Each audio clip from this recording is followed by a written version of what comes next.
कैसे हैं आप लोग।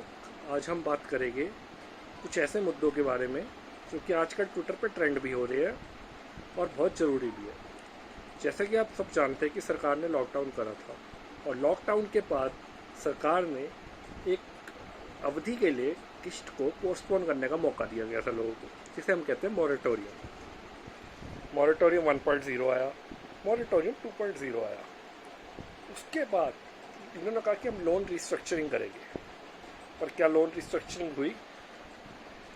बैंक अभी भी कह रहे हैं कि हम इस प्रोसेस में, जिसमें हम बताएंगे कि लोन रिस्ट्रक्चरिंग का क्या फॉर्मूला होता है।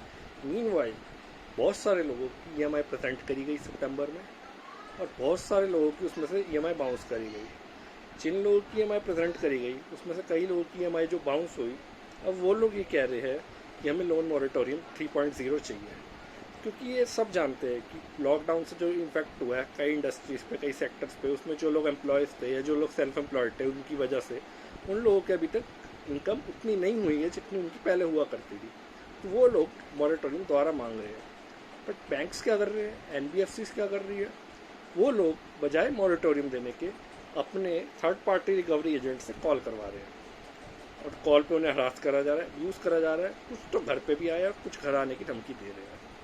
और जो ईएमआई बाउंस हुई है उस पर ईसीएस बाउंस चार्ज एक नहीं कई बारी लगा।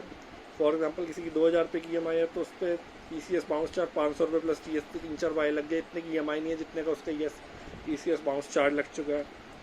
मंथली एवरेज बैलेंस चार्ज लगे, मान लो किसी का 10,000 रुपये मंथली एवरेज बैलेंस है, किसी का 9 हो गया तो 1000 रुपये कम होने पे चार्ज लगे। अब देखो, पहले फाइनेंशियली बस अच्छा परेशान है कि चार्जेस कम हुए हैं और बैंक ने उसके चार्जेस ज़्यादा लगा दिए, तो मंथली एवरेज बैलेंस चार्ज लग रहा है। क्रेडिट कार्ड पे लेट फीस चार्ज लग रहा है।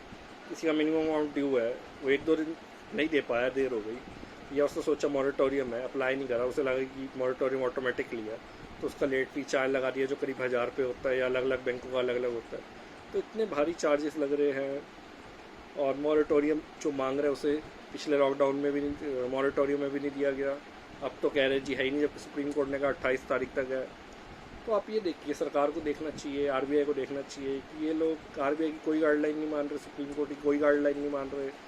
मॉरेटोरियम है तो उसे एक्सटेंड नहीं कर रहे, जब सुप्रीम कोर्ट ने 28 तारीख तक एक्सटेंड कहा है।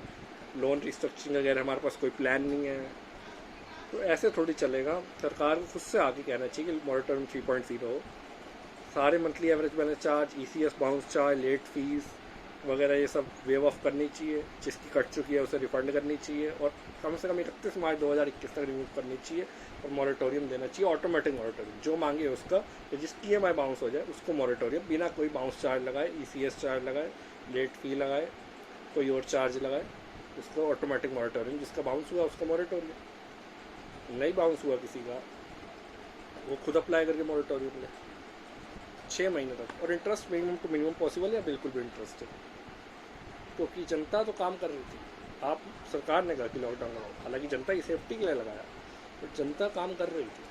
तो हमें देखना चाहिए कुछ चीज़ें हैं कि charges wave of, charges refund और आगे charges remove, moratorium extension, loan restructuring for one and all, moratorium for one and all. बस यही सब मांगे। Thank you.